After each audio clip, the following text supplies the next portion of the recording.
নাসাই শরীফের এক হাদিসের মধ্যে আছে 2881 নম্বর হাদিস, 2881। ক্বালা রাসূলুল্লাহ সাল্লাল্লাহু আলাইহি ওয়াসাল্লাম, আল্লাহর নবী বলেন, খামসু ফাওয়াসিক ইউকতালনা ফিল হিল্লি ওয়াল হারাম।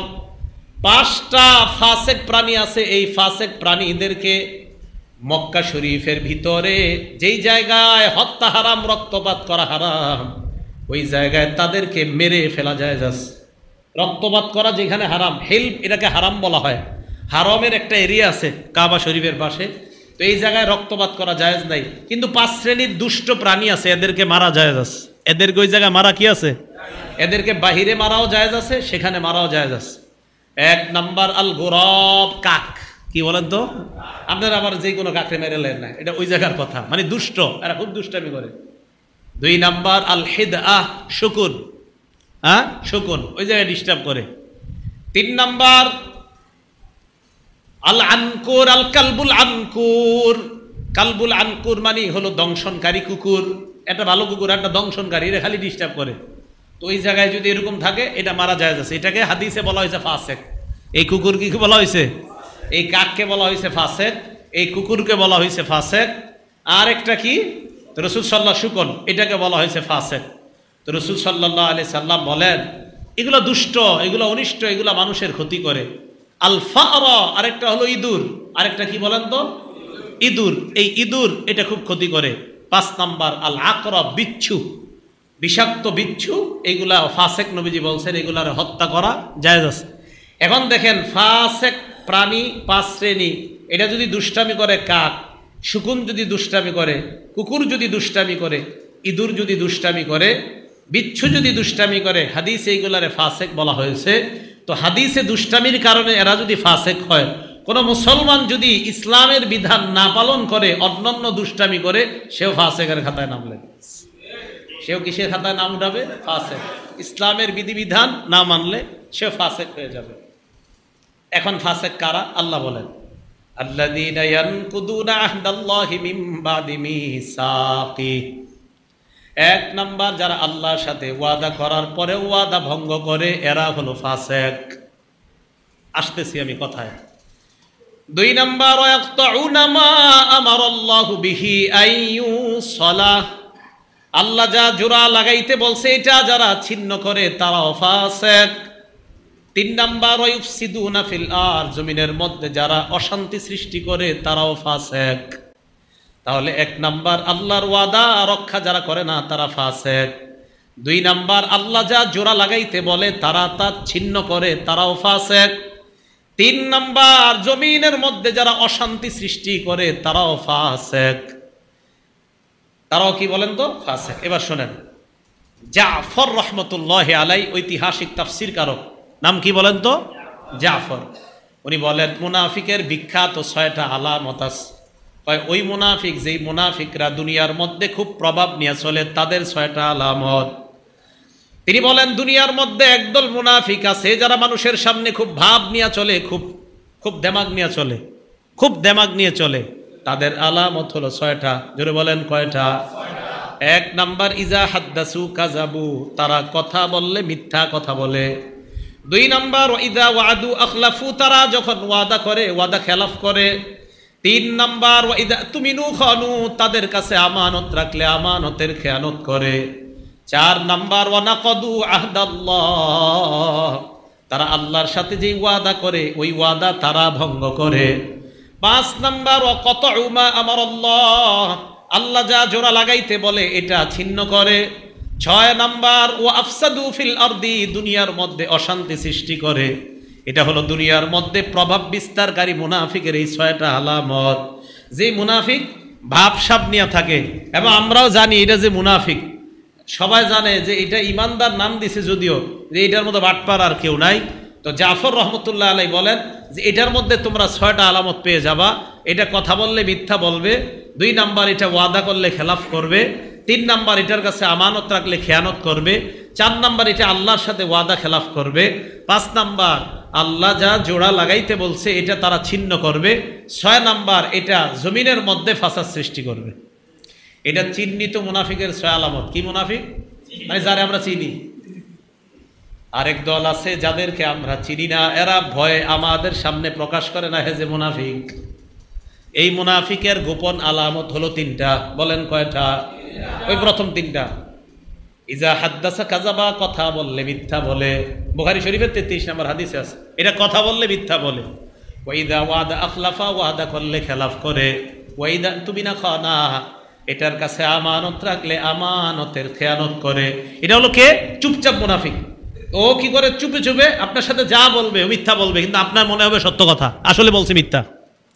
এ আপনার সাথে ওয়াদা করার পরে এমন ভাবে বলবে, ভাই তুমি আমারে দাও 10,000 টাকা দাও, আগামী শুক্রবারে জুমার ঠিক আগে, আজানের আগে দিয়ে দেব। আর শুক্রবার মরার আগে হবে না, শুক্রবার মরার আগে হবে না। এই ওয়াদা খেলাফ, এই চিন্নি, এগুলো চুপচাপ। 3 নাম্বার, এর কাছে যখন আপনি কোনো জিনিস আমানত রাখবেন, মনে হবে এর মতো পিসাব পুরো দুনিয়াতে নাই, রাখার পরে বুঝবেন এ আপনার আর চিনে না। তাহলে এগুলো হলো গোপন। আর প্রকাশ্যে যেগুলা, এগুলা মিছা কথাও করবে প্রকাশ্যে, ওয়াদা খেলাফ করবে প্রকাশ্যে, আমানত রাখলে খেয়ানত করবে প্রকাশ্যে। এই আমানতের খেয়ানতের ব্যাখ্যা আর করলাম না, করলে কত মানুষ যে ডুববে এটার ভিতরে আল্লাহ ভালো জানে। আর হলো আপনার আল্লাহর সাথে ওয়াদা খেলাফ করবে, আর আল্লাহ যা জোড়া লাগাইতে বলছে এটা ছিন্ন করবে, জমিনে অশান্তি সৃষ্টি করবে। আল্লাহ এই সবগুলা বদ গুণ থেকে আমাদেরকে বেঁচে থাকার তৌফিক দান করেন। এবার আসেন আলোচনায় ঢুকি। আল্লাযীনা ইয়ানকুদুনা আহদাল্লাহ, ফাসিক হলো তারা যারা আল্লাহর সাথে ওয়াদা খেলাফ করে। এই ফাসিক দ্বারা উদ্দেশ্য যদি আহলে কিতাবদের মধ্যে যারা কাফের তারা হয়, বুঝেন। আহলে কিতাবদের দ্বারা উদ্দেশ্য হলো যাদেরকে আল্লাহ তাওরাত কিতাব দিয়েছেন। তাওরাত কিতাবের মধ্যে লেখা আছে একজন নবী আসবে, মুহাম্মদ সাল্লাল্লাহু আলাইহি ওয়াসাল্লাম। এই নবীর অনুসরণ করবা তোমরা। তাওরাত কিতাব পড়ার সময় তারা ওয়াদা করছে, হ্যাঁ আল্লাহ ওয়াদা করলাম মুহাম্মদ নামে নবী যিনি আসবে তারা আমরা মানবো, তার কথা শুনবো, তিনি যা বলবে তা মানবো। আমাদের নবী আসলেন, আসার পর ইমানের দাওয়াত দিলেন, দাওয়াত দেওয়ার পর আহলে কিতাবদের বেঈমানরা মুনাফিকরা কয় আমরা আপনার কথা মানি না, বলেন নাউজুবিল্লাহ। তাহলে আল্লাহর সাথে ওয়াদা করছে না তাওরাত কিতাবে যে নবী আসলে আমরা মানবো, তাহলে আল্লাহর সাথে ওয়াদা ভঙ্গ করলো। এটা একটা মন দিয়ে শুনেন। 2, আল্লাহর সাথে আরেকটা ওয়াদা, সেই ওয়াদাটা হলো আমি আপনি এই সবাই আমরা যেখানে যারা আছি, আমাদের আত্মাগুলা আল্লাহ বানানোর পর সবগুলাকে একটা জগতে রাখছে, এটার নাম রুহের জগৎ। বলেন কি জগৎ? ওই জগতের মধ্যে হামান, কারুন, ফেরাউন, সাদ্দাত, নবী, ইমানদার, বেঈমান, আলী, অলি, আউলিয়া, গাউস, কুতুব সবাই ছিল। এখন আল্লাহ সবার সামনে এসে বলছে আলাস্তু বিরাব্বিকুম, আমি কি তোমাদের রব না? সবগুলা আত্মা একসাথে জবাব দিয়েছে ক্বালু বালা শাহিদনা, মাবুদ আমরা সাক্ষী দিলাম আপনি আমাদের রব, আমরা আপনাকে রব হিসাবে মেনে নিলাম। রব হিসাবে, রব হিসাবে আমি আপনি আল্লাহকে মানলাম রুহের জগতে। দুনিয়াতে আসার পর ফেরাউন কয় আমি সবচেয়ে বড় রব। ফেরাউন কি কয়? আমি বড় রব। নমরুদ কয় রব আবার কে? ইব্রাহিম নবী কয় রব হলেন তিনি। ফাইন্নাল্লাহা ইয়াতি মিনাল মাশরিকি ফাতি বিহা মিনাল মাগরিব, রব হলেন তিনি যিনি সূর্যকে প্রতিদিন পূর্ব দিক থেকে উঠায়। নমরুদ তুমি যদি রব হও তাহলে সূর্যটা তুমি পশ্চিম দিক থেকে উঠায় দেখাও। ইব্রাহিম নবীকে নমরুদ প্রথমে প্রশ্ন করছে রবকে। ইব্রাহিম নবী বললেন আল্লাযী ইউহয়ী ওয়া ইউমীত, রব হলেন তিনি যিনি জীবন দেয়, যিনি মৃত্যু দেয়। নমরুদ কয় ফানা উহয়ী ওয়া উমীত, আমিও তো জীবন দেই, আমিও তো মরণ দেই। 2 লোক ধরছে, ধরার পর একটারে মারছে, আরেকটারে জেলখানায় ঢুকাইছে। যেটারে মারছে মারার পর কয় দেখো আমি মারলাম। জেলখানায় যেটারে রাখছে রাখার পর কিছুদিন পর ছেড়ে দিয়ে কয় দেখো আমি জীবন দিলাম। মারছে যেটারে মারার পর কয় এই যে আমি মারলাম, আরেকজনকে আমি জীবন দিলাম। মারার নাম আর জীবন দেওয়ার নাম যদি রব হয়, নমরুদ কয় আমিও রব। ইব্রাহিম নবী কয় এটারে থামানোর একটা উপায় আছে। তখনই বললেন ফাইন্নাল্লাহা ইয়াতি বিশ-শামসি মিনাল মাশরিক, আমার আল্লাহ সূর্য উঠায় পূর্ব দিক থেকে। তুমি যদি রব হও তাহলে তুমি সূর্যটা পশ্চিম দিক থেকে উঠায় দেখাও। ফাবুহিতাল্লাযী কাফার, নমরুদ সাথে সাথে ইব্রাহিম নবীর সাথে হেরে যায়। আর কথায় পারে নাই। তো নমরুদ রুহের জগতে বলছে আল্লাহ আপনি রব, দুনিয়াতে কয় আমি রব। ফেরাউন রুহের জগতে বলছে আল্লাহ আপনি রব, ফেরাউন কয় আনা রব্বুকুমুল আলা, আমি তো বড় রব। আমি আপনি আমরা সবাই ওয়াদা করলাম আল্লাহ রব। শুধু তাই নয়, আমি আপনি এই রব বলার মধ্যে ওয়াদা করলাম আল্লাহ আপনি আমার ব্যক্তি জীবনের রব, 2 নাম্বার আপনি আমার পারিবারিক জীবনের রব, 3 নাম্বার আপনি আমার সামাজিক জীবনের রব, 4 নাম্বার আপনি আমার অর্থনৈতিক জীবনের রব, 5 নাম্বার আপনি আমার রাষ্ট্রীয় জীবনের রব, 6 নাম্বার আপনি আমার আন্তর্জাতিক জীবনের রব। আমরা আপনাকে রব মানলাম। আমি আপনি 5 ওয়াক্ত নামাজ আদায় করি ফজরের নামাজের সময়। ছেলের বয়স 25-30 বছর, ডাক দিতে গেলে মা কয় ডাক দিও না, রাত 3টায় ঘুমাইছে। কয়টায়? এই যে আপনি পারিবারিক জীবনে রব না আল্লাহরে মানছেন, তো ছেলের নামাজ না পড়াইলে কোথায় মানলেন? কথা মনে বুঝেন নাই? ব্যক্তি জীবনে রবকে বুঝলাম, তো আপনি ব্যক্তি জীবনে রব আল্লাহরে মানেন, তাই ফজর নামাজে আসলেন। এখন ছেলেরে ডাক দেওয়াটা এটা কোন রব? পারিবারিক জীবনে। ছেলেরে যে নামাজে ডাকবেন এটা কোন ক্ষেত্রে? পারিবারিক জীবনে। তো ছেলেরে নামাজে ডাক দিতে গেলে বিবি কয় ডাক দিয়েন না, রাত 3টায় ঘুমাইছে। তো পারিবারিক জীবনে কোথায় রব মানলেন? আপনার বিবিরে আপনি নামাজের কথা বলেন না, আপনার মেয়েকে আপনি বলেন না, আপনি নিজে নামাজ পড়েন, কপালে দাগও পড়ে গেছে। আপনি ব্যক্তি জীবনে আমার রবকে রব মানতেছেন, পারিবারিক জীবনে মানছেন না। যদি মানেন তো বিবিরেও নামাজ পড়াবেন, যদি মানেন মেয়েকেও বলবেন নামাজ পড়তে, যদি মানেন ছেলেকেও নামাজ পড়তে বলবেন।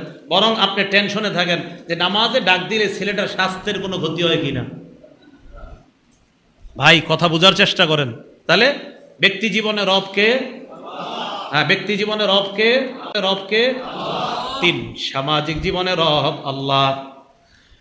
চা দোকানের সামনে দিয়ে আসার নামাজে আপনি আসলেন, আসার সময় দেখলেন একদল মুসলমান টেলিভিশন দেখতেছে, তাদেরকে আপনি নামাজের কথা বললেন, এই তো সামাজিক জীবনে আপনি রব মানলেন। টেলিভিশন দেখে মুসলমান, চলো নামাজে যাই, নামাজে যাই। সমাজের কয়টা মুসলমানরে আপনি নামাজের দাওয়াত দিয়েছেন? হুজুর একজনরেও দেই নাই। তো আপনি না আল্লাহরে সামাজিক জীবনেও রব মানছেন? যদি মানেন তাহলে মানুষকে কেন দাওয়াত দেন না? 3। 4 নাম্বার বলেন অর্থনৈতিক জীবনের রব কে? জোরে জোরে বলেন কে? তাহলে সুদ খান কেন? হ্যাঁ এই তো ধরা খেয়ে গেলাম। তো সুদ খান কেন? আল্লাহ না অর্থনৈতিক জীবনের রব, তো সুদ মানুষ কেন খায়? বেশি টাকার জন্যই তো, নাকি? তো আপনারা রব মানছেন আল্লাহরে, আল্লাহই তো আপনার ব্যবস্থা করবে, তাহলে আপনি অতিরিক্ত এই সুদ হারাম কেন খান? তাহলে অর্থনৈতিক জীবনে রব কে? যদি বলেন আমি আল্লাহরে অর্থনৈতিক জীবনে রব মানলাম, তাহলে কোনো মুসলমান সুদ খাইতে পারে না, কারণ আমার অর্থনৈতিক জীবনে কি হবে না হবে জানে আমার আল্লাহ। আমি হালাল পথে চেষ্টা করে যাব, দেওয়া না দেওয়ার মালিক হলেন আমার আল্লাহ। এই অর্থনৈতিক জীবনের রব। তাহলে হুজুর যদি খতিব সাহেব মিম্বরের মধ্যে বসে সুদের ওয়াজ করে, জুমার থেকে বের হওয়ার পর এলাকার 10 জনকে নিয়ে তার চাকরি খাওয়ার আর চিন্তা করবেন? হ্যাঁ করবেন? চাকরি খাওয়ার চিন্তা? সারায় সুদের ওয়াজ করলেই পরের দিন এলাকায় শুরু হয়ে যায় কি হুজুর আর ওয়াজ খুঁজে পায় না, হুজুর আর ওয়াজ খুঁজে পায় না। আরে 20 বছর উনি খতিব মসজিদের, তো 20 বছর পরে একদিন সুদের ওয়াজ শুরু করছে। তো হুজুরে বলতেছে ভাই কিছু হারামের সম্পর্ক মুখের সাথে, কিছু হারামের সম্পর্ক খাদ্যের সাথে, কিছু হারামের সম্পর্ক আত্মীয়তার সাথে, কিছু হারামের সম্পর্ক আমলের সাথে হুজুর ওয়াজ শুরু করছে। এই এলাকায় শুরু হয়ে গেছে, হুজুর আপনি 20 বছর তো ভালোই ছিলেন, ইদানিং আবার কি শুরু করলেন এক ওয়াজ, খালি হারাম আর হারাম, হারাম আর হারাম, এই ওয়াজ কেন শুরু করছেন? তাহলে মন থেকে বলেন আমাদের অর্থনৈতিক জীবনে রব কে? তাহলে আমার জীবনে প্রত্যেকটা অর্থ 1 টাকা হোক, 100 হোক, 1 কোটি হোক, এটা কি হালাল হবে না হারাম হতে হবে? হারাম। হারাম হতে, যদি হারাম হয় 1 টাকা, আর যদি হারাম হয় 1 টাকা, তাহলে বলেন তো এই হারাম 1 টাকা হওয়া মানে এটা সুদের অন্তর্গত বা যে কোনো পন্থায় এটা হারাম হওয়া, আর এই হারামটা আমি আমার পকেটে ঢুকাবো না। কেন? কারণ আমি আমার অর্থনৈতিক জীবনেও রব মেনে নিয়েছি কাকে? আমার আল্লাহ আমার হালাল রিজিকের ব্যবস্থা করবেন। 4, 5 আপনি আমার রাষ্ট্রীয় জীবনের রব। রুহের জগতে বলছি আল্লাহ আপনি আমার রব, মানে আপনি আমার রাষ্ট্র জীবনের রব। রাষ্ট্রের মধ্যে যেন কোরআন সুন্নাহ কায়েম হয়ে যায়, কয়দিন দোয়া করছেন? বুঝেন? কোরআন বুঝেন? বুঝেন না। রাষ্ট্রীয় জীবনে যেন রব হয়, কয়দিন দোয়া করছেন? উল্টা আপনারা এখন হুজুর ওটা কি ইসলামের মধ্যে আছে? এই যে আপনারা গৌরীপুর গেলেন, নবীজির ব্যঙ্গ করার প্রতিবাদে মিছিল করলেন, এটা কি ইসলামে আছে? আপনি শুরু করে দিয়েছেন এই কথা।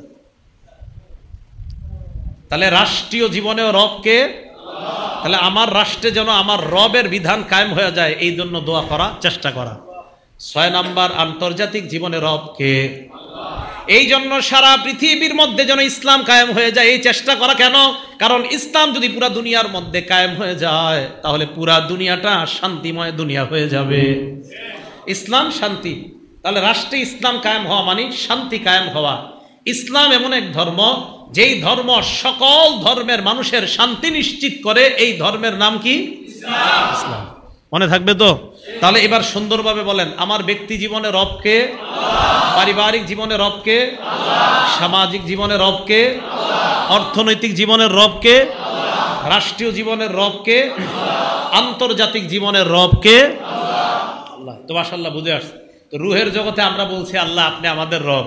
এবার আল্লাহ কয়, আল্লাযীনা ইয়ানকুদুনা আহদাল্লাহি মিন বাদি মিসাকি, আল্লাহর সাথে ওয়াদা করার পর যারা ওয়াদা ভঙ্গ করে তারা হলো ফাসিক। এই মিয়া, তোমরা না আমার সাথে ওয়াদা করছো আমি তোমাদের রব, তোমরা কিভাবে এই ওয়াদা ভঙ্গ করো? যদি ওয়াদা ভঙ্গ করো তাহলে তোমরাও ফাসিক। এই হলো আরেকটা, তাহলে ওয়াদা ভঙ্গ করা যাবে না। এবার আসেন আরেকটা, কি ওয়াদা ভঙ্গ দ্বারা উদ্দেশ্য? মুফাসসিরিনে কেরাম লেখছেন, ইমতিসালু আওয়ামিরিল্লাহ ওয়াল ইজতিনাবু আন নাওয়াহিল্লাহ। আল্লাহর সাথে ওয়াদা হলো আল্লাহর সমস্ত পালনীয় বিধানগুলা পালন করা, আল্লাহর সমস্ত নিষিদ্ধ বিষয়গুলা থেকে বেঁচে থাকা। আল্লাহর সাথে ওয়াদা মানে হলো আল্লাহর আদেশগুলা পালন করা, আল্লাহর নিষেধগুলা থেকে বেঁচে থাকা। বাংলাটা বলেন, আল্লাহর সাথে ওয়াদা মানে আল্লাহর আদেশগুলা পালন করা, মেনে নেওয়া, হ্যাঁ, আর আল্লাহর নিষেধগুলা থেকে বেঁচে থাকা। এবার সূরা হাসরে যাইতে হলে আল্লাহ বলেন, মা আতাকুমুর রাসূলু ফাখুযুহ, নবী তোমাদেরকে যা দিয়েছেন তোমরা তা গ্রহণ করো। ওয়া মা নাহাকুম আনহু ফান্তাকু, নবী যা থেকে নিষেধ করেছেন তা থেকে তোমরা বিরত থাকো। তাহলে নবী যা দিয়েছেন তা গ্রহণ করার ওয়াদা, আর নবী যা থেকে আমাদেরকে নিষেধ করেছেন তা থেকে আমরা বিরত থাকবো, এই ওয়াদা। ঠিক আছে তো? এখন নবীর কথা যে আমরা মানব, গ্রহণ করব, আর নবী যা থেকে নিষেধ করেছেন তা থেকে আমরা বিরত থাকব, এই ব্যাপারে আমরা আল্লাহর সাথে ওয়াদা করলাম। এখন নবী আমাদেরকে যা দিবে আমরা গ্রহণ করতে রাজি আছি ইনশাআল্লাহ। আমাদের নবী দুনিয়ার মধ্যে আমাদের জন্য 2টা জিনিস রেখে গেছেন, বলেন কয়টা? 1 নাম্বারের নাম কোরআন, বলেন কি? 2 নাম্বার সুন্নাহ, বলেন 2 নাম্বার। 1 নাম্বার, 2 নাম্বার সুন্নাহ। হ্যাঁ, এই বয়ান কেন করতেছি খুব ভালো করে বুঝেন। আপনাদের সামনে এমন এক ফিতনা আসতে পারে, যেই ফিতনা এসে আপনাদেরকে বলবে কোরআন থাকতে আবার সুন্নতের কি দরকার, কোরআন থাকতে আবার হাদিসের কি দরকার। এই ফিতনা আপনাদের সামনে এসে বলবে, এবং ফেসবুকে আপনাদেরকে অনেকে বন্ধু বানায়ও ফেলছে, যারা আপনারে ফেসবুকে দাওয়াত দিচ্ছে যে কোরআন থাকতে আবার হাদিসের কি দরকার, এবং ওই দাওয়াত পাওয়ার পর থেকে আপনি চেঞ্জ হয়ে গেছেন অনেক। এখন শোনেন, আমি আর আপনি না কোরআনে ওয়াদা করছি নবী যা দিবে এটা গ্রহণ করব, ওয়াদা করছি না? তা আপনি কোরআন কই মানলেন? আমি কোরআন মানি, তো কোরআন মানলেন কই? কোরআন যদি মানেন তো রসুল যা দিছে 2টাই গ্রহণ করতে হবে। রসুল কয়টা দিছে? কোরআন সুন্নাহ, কোরআন সুন্নাহ। দলিল সহিহুত তারগিব 40 নম্বর হাদিস, ক্বালা রাসূলুল্লাহ সাল্লাল্লাহু আলাইহি ওয়াসাল্লাম, তারাকতু ফীকুম মা ইন ইতাসামতুম বিহি ফালান তাদিল্লু আবাদা। আমি তোমাদের কাছে এমন 2টা জিনিস রেখে গেলাম, যদি তোমরা আঁকড়ে ধরতে পারো তোমরা পথভ্রষ্ট হবে না। 1 নাম্বার কিতাব আল্লাহ, আল্লাহর কিতাব। 2 নাম্বার সুন্নাত নবী, আল্লাহর নবীর সুন্নাত। তাহলে বলেন, আল্লাহর কোরআনের মধ্যে আল্লাহ বলছে নবী যা দিয়েছেন গ্রহণ করো। আমি আপনাদের কাছে জানতে চাই, আমাদের নবী আমাদেরকে কয়টা জিনিস দিয়েছেন? 2টা, কোরআন সুন্নাহ। মাশাআল্লাহ। এখন যদি কেউ আপনাদেরকে বলে শুধু কোরআন মানো, আপনি বলবেন না, কোরআনও মানতে হবে, সুন্নতও মানতে হবে। কোরআনও মানতে হবে, হ্যাঁ বলবে কেন? আপনি বলবেন কোরআনে আল্লাহ বলছে তাই। হ্যাঁ বলবে কোরআনে কি বলছে আল্লাহ? আপনি বলবেন আল্লাহ কোরআনে বলছে নবী যা দেয় এটা গ্রহণ করো, আর আমার নবী দিছে 2টা, কোরআন এবং সুন্নাহ। সোজা হিসাব। আবার বলছি, এই ছেলে শুধু কোরআনের কথা বলতেছে, আমারে আপনারা দাওয়াত দিচ্ছে, মনে করেন ভাই শুধু কোরআন মানলেই তো চলে, হাদিসের কি দরকার? তা আমরা পাল্টা বলবো, জি ভাই আমরা কোরআন মানি, কোরআন মানি বলেই হাদিস মানি। আবার উনি বলবে শুধু কোরআন মানো, তখন আমরা জবাব দেব ভাই আমরা কোরআন মানি, আর কোরআন মানি বলেই হাদিসও মানি। তো হে বলবে এটা কেমনে? তখন আমরা বলবো সূরা হাশরে আল্লাহ বলছে নবী যা দিয়েছে এটা গ্রহণ করো। তো সূরা হাশরের ওই কথা অনুযায়ী নবী আমগরে দিয়েছে দুইটা, কোরআন এবং সুন্নাহ। তাই কোরআন অনুযায়ী আমরা কোরআন এবং সুন্নাহ দুইটা গ্রহণ করলাম। মনে থাকবে নি কথাটা? এখন রাসূল আকরাম সাল্লাল্লাহু আলাইহি ওয়াসাল্লাম এক হাদিসের মধ্যে জানায়া গেছে এমন একটা জামানা আসবে যেই জামানায় মানুষ আমারে আপনারে শুধু কোরআন দিয়া ধোকা দিতে চাইবে আর বলবে হাদিসের কোনো দরকার নাই। নাউজুবিল্লাহ বলেন। কিতাবের নাম ইবনে মাজাহ, হাদিস নাম্বার 12। আপনাদেরকে কেউ ফেসবুকে দাওয়াত দিলে নগদ বলবেন যে ইবনে মাজার 12 নাম্বার হাদিসে নবীজি বলছে। কি বলছে? ক্বালা রাসূলুল্লাহ সাল্লাল্লাহু আলাইহি ওয়াসাল্লাম, আল্লাহ নবী বলেন ইউশিকুর রাজুলু মুত্তাকিআন আলা আরিকাতি, এমন একটা জামানা আসবে যেই জামানায় মানুষ সিংহাসনের উপর আসন দিয়ে বসবে। ইউহাদ্দাসু বিহাদিসি মিন্নি, আমার হাদিস তার সামনে পেশ করা হবে। হাদিসের দাওয়াত দেওয়ার পর ওই ব্যক্তি বলবে বাইনানা ওয়া বাইনাকুম কিতাবুল্লাহ, আমাদের মাঝে কোরআন আছে, কোরআন থাকতে হাদিসের কি দরকার? বলেন নাউজুবিল্লাহ। দেখেন এই লোকরে হাদিস বললে বলবে হাদিসের কি দরকার, কোরআনই তো যথেষ্ট। আবার আপনারে বুঝাবে ফামা ওয়াজাদনা ফীহি মিন হারামিন হারামনা, কোরআনের হারাম মানলেই তো হয়। ওয়ামা ওয়াজাদনা ফীহি মিন হালালিন ইস্তাহলালনা, কোরআনের হালাল হালাল মানলাম, কোরআনের হারাম হারাম মানলাম, হাদিসের কি প্রয়োজন? এবার আমার আপনার জবাব হবে তুমি যদি হাদিস না মানো, আল্লাহ নবী বলে দিয়েছেন আলা ওয়া ইন্নামা হাররামা রাসূলুল্লাহ মিসলু মা হাররামাল্লাহ, শোনো তোমরা আমি নবী যা হারাম করেছি আমার হারাম করা আল্লাহর হারাম করার মতো হারাম হয়ে যায়। তাহলে আমার হারাম করা আল্লাহর হারাম করার মতো, আমার হালাল করা আল্লাহর হালাল করার মতো। তাহলে বলেন তাহলে নবী আমাদেরকে কয় জিনিস দিয়ে গেছেন? দুইটা, কোরআন সুন্নাহ। বলেন কোরআন সুন্নাহ। এখন আসবে আরো প্রশ্ন। কি প্রশ্ন? যে জুমার নামাজের দিন যে আপনারা আজান দেন, 2 আজান, কয় আজান? আরে জুমার আগে কয় আজান হয়? এক আজানে মসজিদে আসেন, আরেক আজানে হুজুর খুতবা দেয়, তাই তো? এখন আবার আরেক দল আপনারে বলবে জুমার নামাজের আজান যে 2টা দেন এটা আবার কই পাইলেন? কত সমস্যা। উনি আপনাকে বলবে এক আজান সুন্নত, নবীর সুন্নত, আরেক আজান কই পাইলেন? আপনি জবাব দিবেন জুমার নামাজের দিন এক আজান নবীর সুন্নত, কথাটা সত্য। আরেক আজান হযরতে উসমানের সুন্নত। বলেন এক আজান নবীর সুন্নত, কার সুন্নত? আরেক আজান কার সুন্নত? উসমান রাদিয়াল্লাহু তাআলা আনহুর সুন্নত। এবার আপনাকে পাল্টা প্রশ্ন করবে নবীর সুন্নত মানি বুঝতে পারলাম, উসমানের সুন্নত যে মানো এটার কোনো দলিল আছে কিনা? কত টেনশন। জবাবে বলবেন ইবনে মাজার 42 নাম্বার হাদিসে দলিল আছে। ইবনে মাজাহ কিতাবের নাম, কয় নাম্বার হাদিস? হ্যাঁ, কথা মন দিয়ে বুঝেন। ক্বালা রাসূলুল্লাহ সাল্লাল্লাহু আলাইহি ওয়াসাল্লাম, আল্লাহ নবী বলেন আলাইকুম বিসুন্নতি ওয়া সুন্নাতিল খুলাফাইর রাশিদিন আল মাহদিয়িন, তোমরা আমার সুন্নত আঁকড়ে ধরো, আমার খোলাফায়ে রাশেদা হেদায়েত প্রাপ্ত সাহাবার সুন্নত তোমরা আঁকড়ে ধরো, আমার সুন্নত আঁকড়ে ধরো, আমার হেদায়েত প্রাপ্ত সাহাবা খোলাফায়ে রাশিদিন যারা তাদের সুন্নত আঁকড়ে ধরো। এক সুন্নত আজান, এটা নবীর সুন্নত থেকে পাইলাম। আরেক সুন্নত উসমানের সুন্নত, আর নবীও বলছে খোলাফায়ে রাশেদার সুন্নত আঁকড়ে ধরবা। বলেন তো হযরতে উসমান 4 খলিফার মধ্যে আছে কিনা? তাহলে উসমান খলিফার মধ্যে থাকলে উসমানের কথা যে মানতে হবে এটা নবী বলছেন হাদিসে। ইবনে মাজার 42 নাম্বার হাদিস। দাঁড়ান, দাঁড়াও, তুমি দাঁড়াও, এই তাকান। ইবনে মাজার 42 নাম্বার হাদিস। এক আজান দিছে এই ছেলেটা, আজানে জুমার নামাজে আসছেন, আরেক আজান দেওয়ার পরে খতিব সাহেব খুতবা দিছে। মন দিয়ে বুঝবেন। তাহলে এক আজান মানতে হবে, এটাও পাইলাম কি? নবীর সুন্নতে। ইবনে মাজার 42 নাম্বার হাদিসে আছে আলাইকুম বিসুন্নতি, আমার সুন্নত আঁকড়ে ধরো। তাহলে বুঝলাম এক আজান নবীর সুন্নতে পাইছি, তাই এক আজান দিলাম। আরেক আজান কই আছে? কয় উসমানের সুন্নত। কয়টা মানতে হবে? কই আছে? কয় ইবনে মাজার 42 নাম্বার হাদিসে আছে ওয়া সুন্নাতিল খুলাফাইর রাশিদিন, যে আরেকটা হলো খোলাফায়ে রাশেদার সুন্নত, এইটাও মানতে নবীজি বলছেন। তাই হাদিস আংশিক বলা যাবে না, পুরাটা বলতে হবে যে এক আজান মানি নবীর সুন্নত আঁকড়ে ধরার কারণে, আরেক আজান মানি সাহাবাদের সুন্নত আঁকড়ে ধরার কারণে। নবীর সুন্নত আঁকড়ে ধরার কথাও নবী বলছেন, সাহাবার সুন্নত আঁকড়ে ধরার কথাও নবী বলছেন। তাই সাহাবার আমল করা মানি নবীর কথার অনুযায়ী আমল করা। বুঝছেননি কথা?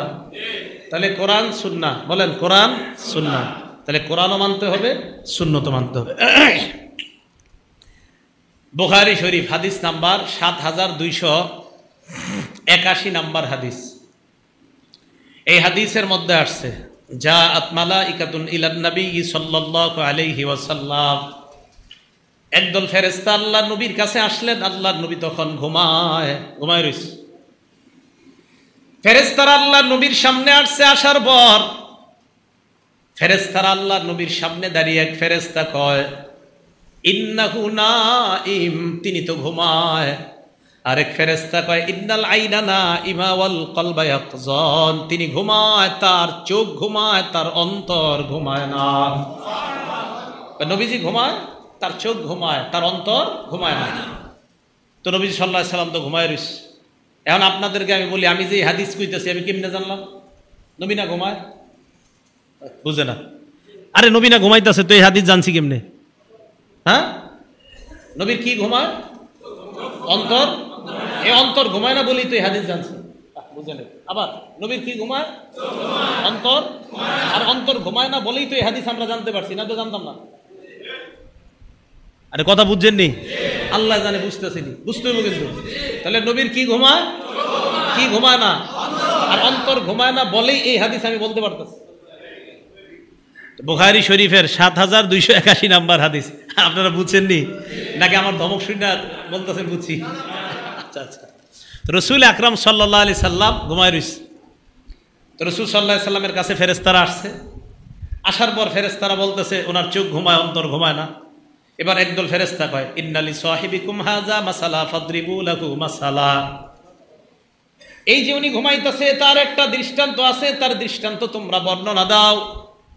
এই কথা বলার পর আরেক ফেরেশতা কয় তিনি তো ঘুমায়। আরেক ফেরেশতা কয় আরে তার চোখ ঘুমায়, অন্তর ঘুমায় না। তাহলে কথাটা দুইবার হইল। এবার ফেরেশতারা বলে মাসালুহু কামাসালি রজুল, দাওয়াত তাবলীগের কাজ যারা করেন গাশতের আদবে ঠিক এইভাবে কথাগুলো বলবেন। তাহলে দাওয়াত দিতে গেলে ঠিক এইভাবে কথাগুলো বলবেন। মাসালুহু কামাসালি রজুল, যে উনি যিনি ঘুমিয়ে আছেন ওনার দৃষ্টান্ত হলো এমন এক ব্যক্তির মতো, বানাদারা, যিনি একটা ঘর বানিয়েছেন, ওয়াজআলা ফিহা মা'দুবা, ঘরের মধ্যে দস্তরখান, দস্তরখানের মধ্যে রং বেরঙের সুস্বাদু খাবার। বাসা দাইয়া, একজন আহ্বানকারীকে বাহিরে পাঠাইছে, যাও তুমি এই এলাকার যাদেরকে পাইবা দাওয়াত দিবা, বলবা ওই ঘরে মজাদার খাবার আছে, যারা আসবে তারা খাবার খাইতে পারবে। আহ্বানকারী বাহিরে যায়, যাওয়ার পর আমাকে আপনাকে আমাদেরকে ডাক দিয়েছে, চলো ওই ঘরের দিকে। ঘরের মধ্যে দস্তরখান, দস্তরখানের মধ্যে সুস্বাদু খাবার। ফামান আজাবাদ দাইয়া দাখালাদ দার ওয়া আকালা মিনাল মা'দুবা, যারা ওই আহ্বানকারীর ডাকে সাড়া দেয় তারা ঘরের মধ্যে যাইতে পারে, দস্তরখানার খাবার খাইতে পারে। ওয়া মান লাম ইউজিবিদ দাইয়া লাম ইয়াদখুলিদ দার ওয়া লাম ইয়াকুল মিনাল মা'দুবা, যারা দস্তরখানের, যারা আহ্বানকারীর ডাকে সাড়া দেয় নাই, তারা ওই আহ্বানকারীর ডাকে না সাড়া দেওয়ার কারণে ঘরেও যাইতে পারে নাই, দস্তরখানের খাবারও খাইতে পারে নাই। একটু বুঝছেননি? এক ব্যক্তি একটা ঘর বানাইছে, ঘরের ভিতর দস্তরখান বিছাইছে, দস্তরখানের সুস্বাদু খাবার। একজন দরজায় গিয়ে বলতেছে, ও ভাই আসেন সবাই, ঘরে দস্তরখান আছে, সুস্বাদু খাবার আছে। তো যারা আহ্বানে সাড়া দিছে তারা ঘরে আসছে, আইসা সুস্বাদু খাবার খাইছে। যারা সাড়া দেয় নাই তারা আসে নাই, সুস্বাদু খাবারও খায় নাই। নবী কিন্তু ঘুমায় রইছে। ফেরেশতারা বলতেছে আউযিলুহা লাহু, কয় আমরা যে এই দৃষ্টান্ত দিলাম এটার একটু ব্যাখ্যা করে দাও। আরেক ফেরেশতা কয় ইন্নাহু নাইম, তিনি তো ঘুমায়। আবার ওই কথা। ফেরেশতা জবাব দেয় ইন্নাল আইনা নাইমা ওয়াল কলবা ইয়াকযান, তার চোখ ঘুমায়, অন্তর ঘুমায় না। কয়বার হইছে কথাটা? তিনবার। তো নবীজি তো সব অন্তর দিয়ে উপলব্ধি করতেছে। সুবহানাল্লাহ। এবার ফেরেশতারা বলেন তো কি বানাইছে? ঘর। ফাদ্দারু আল জান্নাহ, ঘরের দৃষ্টান্ত হলো আল্লাহর জান্নাত। আল্লাহ জান্নাত বানাইছে, জান্নাতের মধ্যে দস্তরখান, দস্তরখানের মধ্যে সুস্বাদু খাবার। আহ্বানকারী হলেন ফাদ্দাঈ মুহাম্মাদুন সাল্লাল্লাহু আলাইহি ওয়াসাল্লাম, আহ্বানকারী হলেন মুহাম্মদ সাল্লাল্লাহু আলাইহি ওয়াসাল্লাম। ওই আহ্বানকারী হলেন মুহাম্মদ সাল্লাল্লাহু আলাইহি ওয়াসাল্লাম। নবীর ডাকে যারা সাড়া দিবে, নবী আমাকে আপনাকে এই তিতাসের মুসলমান আমাদেরকে নবী ডাকতেছেন, চলো তোমরা ওই জান্নাত নামক ঘরের দিকে, দস্তরখান বিছানো আছে। একদল নবীর ডাকে সারা দেয়, তারা ঘরে যাইতে পারবে, দস্তরখানের খাবার খাইতে পারবে। আরেক দল যারা সারা দিতে পারবে না, তারা ধরেও যাইতে পারবে না, দস্তরখানের খাবারও খেতে পারবে না। ফেরেশতারা কয়, ফামান আতা মুহাম্মাদান ফাকাদ আতা আল্লাহ, যারা মুহাম্মদ সাল্লাল্লাহু আলাইহি ওয়াসাল্লামের অনুসরণ করে তারা আল্লাহর অনুসারী হয়ে যায়। ওয়ামান আসা মুহাম্মাদান ফাকাদ আসাল্লাহ, যারা মুহাম্মদ সাল্লাল্লাহু আলাইহি ওয়াসাল্লামের নাফরমানি করে তারা আল্লাহর নাফরমানি করে। বলেন নাউজুবিল্লাহ। এবার আসেন আবার আগের কথায়, নবী যা দিবে তা আমরা গ্রহণ করব। নবী যা দিবে তা আমরা, আবার নবী যা দিবে তা আমরা। তাহলে নবীর কথা মেনে নেওয়ার নাম হলো আনুগত্য। আল্লাহ নবীর কথা মানা মানে নবীর আনুগত্য করা, আর নবীর আনুগত্য করা মানে কার আনুগত্য করা? এখন যদি কেউ বলে শুধু কোরআন মানি হাদিস মানি না, তাহলে বুঝতে হবে এই লোক হলো মুনাফিক মার্কা বেঈমান। শুধু কোরআন শুধু হাদিস, কেউ যদি বলে আমি শুধু হাদিস মানি কোরআন মানি না, কেউ যদি বলে আমি শুধু কোরআন মানি হাদিস মানি না, আমরা জবাব দিব, ভাই তুমি তোমার মত লয়ে থাকো, আমরা কোরআন হাদিস দুইটাই মানি, আমরা কোরআন হাদিস। এবার প্রশ্ন, বলেন কেন মানি? সবাই বলেন কেন মানি? কারণ কোরআনের ওই তো মাশাআল্লাহ, আল্লাহ তো বলছে ধরতে, নবী যা দিবে তা ধরো। মাশাআল্লাহ, কি আপনি হুজুরে কইছেন? আপনি না, সাধারণ লোক কইলে ভালো লাগতো কথাটা। কেন মানি? আল্লাহ বলছে তাই মানি। আল্লাহ বলছে নবী যা দিবে তা ধরবা, তাহলে আমরা নবীর কথা কেন মানি?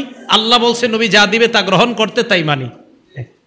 আচ্ছা, না মানলে সমস্যা কি? এবার দেখেন প্রথম সমস্যাগুলো দেখেন। সূরা নিসা আল্লাহ বলছে, ফানকিহু মা তাবা লাকুম মিনান নিসা, নারীদের মধ্যে যাদেরকে পছন্দ হয় তাদেরকে বিয়ে করো। তার মানে কি প্রেম করবেন? না না, মানে আপনার বাবা মা আপনার নিয়ে যাবে, নিয়ে যাওয়ার পর দেখাবে, পছন্দ হলে বিয়ে করবেন, বিষয়টা এরকম না। তাহলে বিয়ে করো পাইলাম। সূরা নূরের মধ্যে আছে, ওয়ানকিহুল আয়ামা মিনকুম ওয়াস-সালিহিনা মিন ইবাদিকুম ওয়া ইমাইকুম, তোমাদের মধ্যে অবিবাহিত নারী পুরুষ যারা, তাদেরকে তোমরা বিয়ে করায়া দাও। সূরা নিসায় পাইলাম বিয়ে করো, সূরা নূরের মধ্যে পাইলাম বিয়ে করাও। আবার সূরা নিসায় কি করো? বিয়ে। আর সূরা নূরে বিয়ে। তাহলে কোরআনে আছে কি? বিয়ে করো এবং বিয়ে করাও। আবার বলেন তো কোরআনে কি আছে? করো এবং বিয়ে। কেমনে? এটা কোরআনে নাই। কেমনে? এই যে হুজুর বসে না, বসার পরে বলে না 1.5 লক্ষ টাকা দেন মোহরের বাবদ, তোমারে বিয়ের প্রস্তাব করলাম, রাজি থাকলে বলো কবুল। এটা কোরআনে কোন জায়গায় লেখা আছে? তাহলে বলেন তো এটা কই আছে? এই তো মাশাআল্লাহ বুঝে আসছে, কোরআনে আসছে বিয়ে করো, কোরআনে আসছে বিয়ে করাও। পদ্ধতি কই আছে? হাদিস। মাশাআল্লাহ, তাহলে কোরআন লাগবে, হাদিস লাগবে। কেন? কোরআন বুঝতে হলে হাদিস লাগবে। বুঝছেননি সবাই? আসলে বুঝছেননি? আচ্ছা, তাহলে বিয়ে করো বিয়ে করাও কোরআনে আছে। কেমনে? এটা হাদিসে আছে। তাই আমরা কোরআন সুন্নাহ দুইটাই মানি, কোরআন সুন্নাহ দুইটাই মানি। এবার আসেন 17 পারা 7 পৃষ্ঠা আছে, ইয়া আইয়ুহাল্লাযীনা আমানু রুকউ, হে ঈমানদারগণ তোমরা রুকু করো। কেমনে? কোরআনে নাই। ওয়াসজুদু, তোমরা সিজদা করো। কিভাবে? কোরআনে নাই। তাহলে কোরআনে আছে রুকু করো, কোরআনে আছে সিজদা করো। কেমনে করো? এটা আছে হাদিসে। তাই আমরা কোরআন মানি, হাদিস মানি। কোরআনে নাই ফজরের নামাজ 2 রাকাত, কোরআনে আছে নামাজ পড়ো, সিজদা করো, রুকু করো। কিন্তু কোরআনের মধ্যে ফজর 2 রাকাত, যোহর 4 রাকাত, আসর 4 রাকাত, মাগরিব 3 রাকাত, এশা 4 রাকাত, এই কথা কোরআনের মধ্যে নাই। এর মানে মনে রাখবেন, ফেসবুকে যারা আপনাদেরকে বলে কোরআন মানো হাদিস লাগবে না, তারা একটা সময় আপনারে বলবে নামাজের কথা কোরআনে আছে, সিজদার কথা কোরআনে আছে, রুকুর কথা কোরআনে আছে। তো আপনি যে অনুসারী হবেন ফেসবুকে, আপনি বলবেন হ্যাঁ ঠিকই তো। তা আপনার উনি ফেসবুকে বলবে তুই কি করে আসছো তখন, তো আপনি বলবেন আমি এশার নামাজ পড়ে আসছি। হেই মিয়া, এশার নামাজ কয় রাকাত পড়ছো? তো আপনি বলবেন 4 রাকাত, এরপরে 2 রাকাত, এরপরে 3 রাকাত। এটা যে পড়ছো কোরআনে কই আছে? ওই আপনার গুরু আপনারে বলবে পাল্টা প্রশ্ন। তা আপনি দেখবেন কোরআনের কোনো জায়গায় লেখা নাই এশা যে 4 রাকাত, এশার যে ফরজ 4 রাকাত, সুন্নত 2 রাকাত, বিতির 3 রাকাত, কোরআনে কোথাও লেখা নাই। এবার আপনার গুরু আপনাকে বলবে অতএব নামাজ পড়া লাগবে না। এই যে আপনারা শেষ করবেন না, এইভাবে আপনাকে শেষ করবে। তাহলে কোরআনে আছে রুকু করো, কোরআনে আছে সিজদা করো। কিভাবে করো বলেন তো, এটা কই আছে? মাশাআল্লাহ, কোরআনে আছে বিয়ে করো, কোরআনে আছে বিয়ে করো। কিভাবে করাবো কোথায় আছে?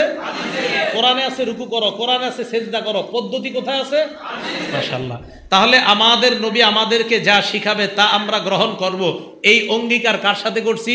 আল্লাযীনা ইয়ানকুদুনা আহদাল্লাহ, আল্লাহর আদেশ আল্লাহর নিষেধ মানার ওয়াদা আমরা করলাম।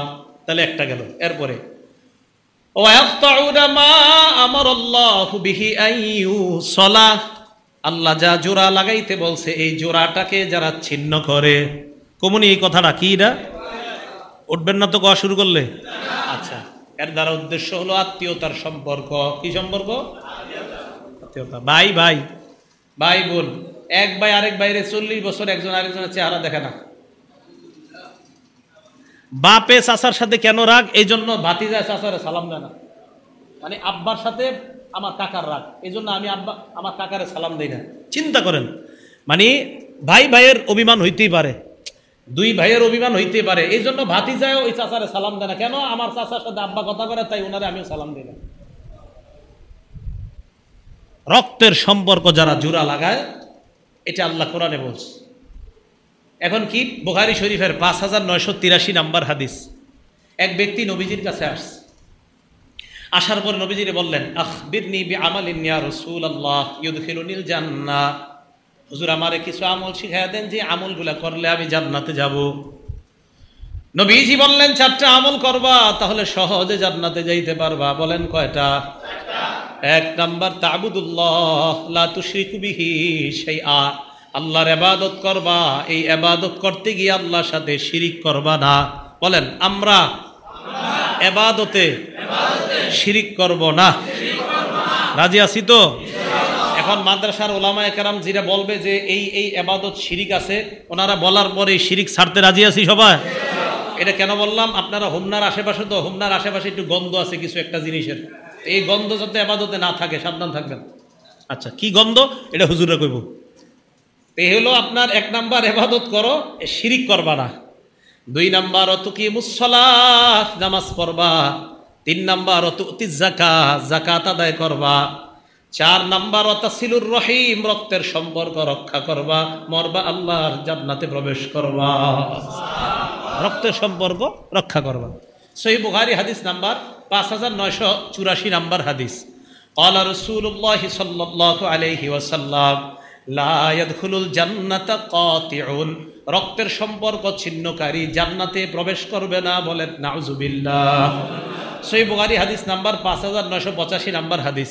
ক্বালা রাসূলুল্লাহ সাল্লাল্লাহু আলাইহি ওয়াসাল্লাম, আল্লাহ নবী বলেন, মান সাররাহু আইয়ুব সাতালাহু ফি রিজকিহি ওয়া ইনসালাহু ফি আসরিহি, কোন মানুষ যদি চায় তার রিজিকে বরকত, তার হায়াতে বরকত। রিজিকে আর হায়াতে বরকত কারা চান? সবাই চান? হাত নামান।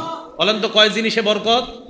রিজিক এবং নবীজি বলেন, কেউ যদি চায় রিজিকে এবং হায়াতে বরকত, ফালইয়াসিল রাহিমা, সে যেন রক্তের সম্পর্ক রক্ষা করে। আল্লাহ তার হায়াতেও বরকত দিবেন, রিজিকেও বরকত দিয়ে দিবেন। তাহলে কেউ যদি চায় তার রিজিকে বরকত হোক, কেউ যদি চায় তার হায়াতে বরকত হোক, তাহলে সে যেন রক্তের সম্পর্ক করে। বাস্তবিক অর্থে আপনি দেখবেন, আপনার যে আত্মীয় স্বজনরা আপনারে দেখতে পারে না, খালি কয় আপনি নাকি তাদের খোঁজ নেন না, কিন্তু আপনি যদি ঠিকই চুপি চুপি তাদের খোঁজ খবর রাখেন, আপনি দেখতেছেন আপনারা তারা ঠকাইতেছে, এরপরে আপনি সম্পর্ক রক্ষা করতেছেন। 10 বছর পর চিন্তা ভাবনা করে দেখবেন আপনি ভালো আছেন তাদের চাইতে।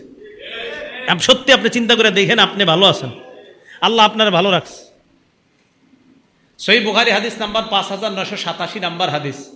আল্লাহ যখন এই দুনিয়া পুরাটা বানাইছে, ইন্নাল্লাহা খালাকাল খালকা হাত্তা ইযা ফারাগা মিনাল খালকি, পুরা দুনিয়া বানানোর পর আল্লাহ যখন সৃষ্টি থেকে অবসর হলেন, কামাতির রহিম, রক্তের সম্পর্কটা আল্লাহর সামনে দাঁড়ায় গেছে। সুবহানাল্লাহ। কে দাঁড়াইছে? আরে উনি আর আমি দাঁড়াইছি না, না, সম্পর্কটা দাঁড়াইছে। এটা কেমন দেখতে আল্লাহ জানে। আল্লাহর সামনে দাঁড়াইছে, দাঁড়ানোর পর কয় আল্লাহ হাদা মাকামুল আইজি বিকা মিনাল কতিআ, আল্লাহ আপনার কাছে অভিযোগ করার জন্য দাঁড়াইছি। কি অভিযোগ? কয় মাবুদ, যারা রক্তের সম্পর্ক ছিন্ন করে তাদের ব্যাপারে অভিযোগের এটাই তো শ্রেষ্ঠ জায়গা। আল্লাহ কি বলে দেখেন, আমা তারদাইনা আন আসিলা মান ওয়াসালাকি, রক্তের সম্পর্ককে আল্লাহ বলে তুমি কি এতে সন্তুষ্ট না তোমাকে যারা রক্ষা করবে আমি আল্লাহ তাদেরকে রক্ষা করার ওয়াদা করলাম। ভাই বাংলাটা সুন্দরভাবে বুঝেন, যারা রক্তের সম্পর্ক, আত্মীয়তার সম্পর্ক রক্ষা করবে আল্লাহ তাদেরকে রক্ষা করবে। ও আকতাআমান কতআ, তোমাকে যারা ছিন্ন করবে আমি তাদেরকে ছিন্ন করব, বলেন নাউজুবিল্লাহ। সহিহ বুখারী হাদিস নাম্বার 5990 নাম্বার হাদিস। ক্বালা রাসূলুল্লাহ সাল্লাল্লাহু আলাইহি ওয়াসাল্লাম, আল্লাহর নবী বলেন ওয়ালাকিন লাকুম রাহিমুন আবুল্লুহা বিবালালিহা, নবীজি বলেন রক্তের সম্পর্কের একটা রস আছে, এই রসের মাধ্যমে আমি নবী রক্তের সম্পর্কটাকে প্রাণবন্ত করে রাখি, সজীব করে রাখি। রক্তের সম্পর্কের একটা রস আছে, এই রসের মাধ্যমে আমি রক্তের সম্পর্কটাকে প্রাণবন্ত করে রাখি, সজীব করে রাখি। তো মনে রাখবেন, রক্তের সম্পর্ক যারা রক্ষা করবে তাদের রিজিকে বরকত হবে, তাদের হায়াতে বরকত হবে। কথাটা মনে থাকবে তো সবার? সহিহ বুখারী হাদিস নাম্বার 5991 নাম্বার হাদিস। আপনাদের অনেকের অভিযোগ আছে, আমি জানি, এই বয়ান করার পরেও অভিযোগটা করতে পারেন কানে কানে। তো অভিযোগ করার আগে আমি অভিযোগটা বলে দিই, জবাবটাও দিয়ে দিই। কি হুজুর, আমার ভাইয়ের সাথে আমি কথা কইতে চাই, হেই কয় না, আসেনি হুজুর, আমি তো সম্পর্ক রক্ষা করতে চাই কিন্তু আমার সাথে হেরা রক্ষা করে না। এই অভিযোগটা আপনাদের মসজিদের হুজুরও পায়, আশেপাশের মাদ্রাসা ওলামারাও পায়। হুজুর, আপনারা কোন আত্মীয়তার সম্পর্ক ঠিক রাখতে, আমি তো ঠিক রাখতে চাই, এরাই আমার সাথে ঠিক রাখে না। আসেনি অভিযোগটা? আচ্ছা, এবার অভিযোগের জবাব হাদিস থেকে নেন। ক্বালা রাসূলুল্লাহ সাল্লাল্লাহু আলাইহি ওয়াসাল্লাম, বুখারী 5991। আল্লাহ নবী বলেন লাইসাল ওয়াসিলু বিল মুকাফি। একটু ধরেন তো, এটা দেখেন সবাই, এই মনে করেন উনি আমার রক্তের সম্পর্ক, আমি ওনারে দিলাম এটা। নবীজি কয় শুধুমাত্র এই যে দায়িত্ব আদায় করলা এটার নামই সম্পর্ক রক্ষা করা না, মানে এটার নামও তো রক্ষা করা। কয় শুধুমাত্র এটাই যে রক্ষা করা তা না। কয় তাহলে কোনটা রক্ষা করা? নবীজি বলেন, এবার ছেড়ে দেন এটা, এই ওনার সাথে আমি ছিন্ন করলাম। নবীজি বলেন ওয়ালাকিনিল ওয়াসিলুল্লাযী ইযা কুতিআত রাহিমুহু ওয়াসালাহা, রক্তের সম্পর্ক প্রকৃত রক্ষাকারী সে যে ছিন্ন করার পর উনি আমার সাথে ছিন্ন করতেছে আর আমি এটা জোড়া লাগানোর চেষ্টা করতেছি। নবী কয় তুমি প্রকৃত রক্তের সম্পর্ক রক্ষাকারী। তাহলে প্রশ্নের জবাব পাইছেননি? হুজুর, এ আমার সাথে রক্ষা করতে চায় না। নবীজি কয় এ না চাইলে কি হয়েছে, তুমি রক্ষা করার চেষ্টা চালায় যাও, তুমি আল্লাহর দরবারে প্রকৃত রক্তের সম্পর্ক রক্ষাকারী হবে। ভাই বুঝছেননি? তাহলে উনি রক্ষা করতে চায় না কিন্তু আমি করব। আমি বারবার যাব, ঈদের দিন খোঁজ নিব ভাইয়ের, ভাই আমার সাথে কথা বলতে চায় না, আমি খোঁজ নিব। ভাই আমার দেখলে অন্য রাস্তা দিয়ে যাইতে চায়, আমি ভাইয়ের ছেলেদের মাধ্যমে খোঁজ নিব তোমার আব্বা ভালো আছে কিনা। ভাই আমার এই রাস্তায় দেখলে অন্য পথে যায় কিন্তু আমি চেষ্টা চালায়া যাব আমার ভাইয়ের সাথে সম্পর্ক রক্ষা করার। কারণ একটা হাদিস মনে রাখবেন, নবীজি বলছে সম্পর্ক ছিন্নকারী জান্নাতে যাবে না। আল্লাহ হেফাজত করেন। আরশ কই জানেননি আপনারা? আরশ, হ্যাঁ, জান্নাতুল ফেরদাউসের উপরে হলো আরশ। সুবহানাল্লাহ। হাদিস আছে জান্নাতের ব্যাপারে, আমার একটা বয়ান আছে মনে হয়, দেখবেন ইউটিউবে প্রায় 37টা আলোচনা আছে ওটাতে। তো দেখবেন যে অমিন ফাওকিহা আল আরশ, জান্নাতুল ফেরদাউসের উপরে আরশ, জান্নাতুল ফেরদাউসের উপরে। এবার আমার দিকে তাকান, রক্তের সম্পর্ক, মুসলিম শরীফের হাদিস, আর রহিমু মুআল্লাকাতুন বিল আরশ, রক্তের সম্পর্ক আরশের সাথে এখনো ঝুলা আছে, এইভাবে ঝুইলা ঝুইলা বলতে থাকে মান ওয়াসালানি ওয়াসালাহুল্লাহ, যে আমারে রক্ষা করে আল্লাহ যেন তারে রক্ষা করে। অমান কতানি কতাহুল্লাহ, যে আমারে ছিন্ন করে আল্লাহ যেন তারে ছিন্ন করে। রক্তের সম্পর্ক এটা বলতেছে আরশের সাথে ঝুলা ঝুলা। ভাই সম্পর্ক জুড়েন, আল্লাহ তৌফিক দান করেন। আবু দাউদ শরীফ 4902 নম্বর হাদিস। নবীজি বলেন মা মিন যামবিন আজদাউ আইয়ুআজ্জিরাল্লাহু লিসাহিবিহিল উকুবাতা ফিদ দুনিয়া ওয়া মা ইয়াদখিরু লাহু ফিল আখিরাহ মিসলুল বাগী ওয়া কতিআতির রাহিম। রাসূল আকরাম সাল্লাল্লাহু আলাইহি সাল্লাম বলেন, রক্তের সম্পর্ক ছিন্নকারীরে দুনিয়াতে তো আল্লাহ আযাব দিবেই, আখিরাতে যে তার জন্য কি আযাব রাখছে, যে এত ভয়ঙ্কর শাস্তি রক্তের সম্পর্ক ছিন্নকারীর জন্য। দেখা দিস, তাহলে এটা ছিন্ন করা যাবে না। সহিহ বুখারী হাদিস নাম্বার 6138 নাম্বার হাদিস। আল্লাহরে বিশ্বাস করি সবাই, আখিরাত বিশ্বাস করি, তাহলে আমার সাথে হাত উঠান। ক্বালা রাসূল, হাদিস পুরোটা বলার পরে হাত নামাইবেন। ক্বালা রাসূলুল্লাহ সাল্লাল্লাহু আলাইহি ওয়াসাল্লাম মান কানা ইউমিনু বিল্লাহ, বলেন যে আল্লাহরে বিশ্বাস করে, ওয়াল ইয়াউমিল আখির, যে আখিরাত বিশ্বাস করে, ফালইয়াসিল রহিম, সে যেন রক্তের সম্পর্ক রক্ষা করে। হ্যাঁ, তাহলে আমি হাদিসটা বলি, বলার পরে বাংলাটা আবার আমার সাথে বলবেন। মান কানা ইউমিনু বিল্লাহি ওয়াল ইয়াউমিল আখিরি ফালইয়াসিল রহিমা, যে আল্লাহ বিশ্বাস করে, আখিরাত বিশ্বাস করে, সেজন্য রক্তের সম্পর্ক রক্ষা করে। দেখা যাবো কালকে থেকে কারা কারা রক্তের সম্পর্ক রক্ষা করেন। আপনি কথা কন না একজনের লোকে 10 দিন, আপনার ভাইয়ের লোকে কালকে একটা সালাম দিবেন, আসসালাম, বাড়িতে গিয়ে আসসালামু আলাইকুম ভাইজান কেমন আছেন। আপনার ভাইয়ে জাহান্নামে যাইতে চান, আপনি তো যাইতেছেন না, তা আপনি আগে সালাম দিন, আসসালামু আলাইকুম ভাইজান ভালো আছেন, হ্যাঁ সর, বাস আপনার দায়িত্ব আপনি পালন করতেছেন, তাহলে আপনি ইনশাল্লাহ জান্নাতে যাবেন। ইনশাল্লাহ আপনি আপনার দায়িত্ব পালন করেন, আল্লাহ তৌফিক দান করেন। ইবনে মাজা কিতাবের নাম 3251 নম্বর হাদিস, 3251, 3251, আব্দুল্লাহ ইবনে সালামের বর্ণনা। নবীজি সাল্লাল্লাহু আলাইহি সাল্লাম বলেন, 4টা আমল করবা নিরাপদে জান্নাতে যাইবা। বলেন কয় আমলে নিরাপদে জান্নাত? আবার কয় আমলে নিরাপদে জান্নাত? 1, আফশুস সালাম, সালাম দাও। বলেন কি দাও? 2 নাম্বার, আতইমুত তাআম, খাবার খাওয়াও। কি খাওয়াও? 3 নাম্বার, ওয়াসিলুল আরহাম, রক্তের সম্পর্ক রক্ষা করো। কি রক্ষা করো? 4 নাম্বার, ওয়াসাল্লু বিল্লাইলি ওয়ান নাসু নিয়াম, মানুষ যখন রাতে ঘুমায় তাহাজ্জুদের নামাজ পড়ো। তাদখুলুল জান্নাতা বিসালাম, নিরাপদে জান্নাতে প্রবেশ করো। মনে থাকবে নি? সালাম, খাবার খাওয়ানো, 3 নাম্বার রক্তের সম্পর্ক রক্ষা করা, 4 নাম্বার রাতের বেলা তাহাজ্জুদ পড়া। আল্লাহ পাক রব্বুল আলামিন আমাদের সকলকে রক্তের সম্পর্কগুলো রক্ষা করার তৌফিক দান করেন। এবার আসেন ফাসেক কারা? 1 নাম্বার যারা ওয়াদা ভঙ্গ করে, 2 নাম্বার যারা রক্তের সম্পর্ক ছিন্ন করে, 3 নাম্বার ওয়াইফসিদুনা ফিল আরদ, যারা জমিনে অশান্তি সৃষ্টি করে। আল্লাহ পাক রব্বুল আলামিন আমাদের সকলকে এই ফাসেকের খাতায় যেন আমরা নাম না লেখাই। বলেন তো মশার দৃষ্টান্ত কার? আল্লাহ। মশা এই দৃষ্টান্ত কার? আল্লাহ। ইমানদাররা কোনো প্রশ্ন করবে না, কারণ বলছে কে? আল্লাহ। প্রশ্ন ছাড়া আমরা বিশ্বাস করি। আল্লাহ পাক রব্বুল আলামিন আমাদের সকলকে যে কথাগুলো শুনলাম বললাম খাঁটি ইমানদার হয়ে যেন কবরে যাইতে পারি আল্লাহ তৌফিক দান করেন।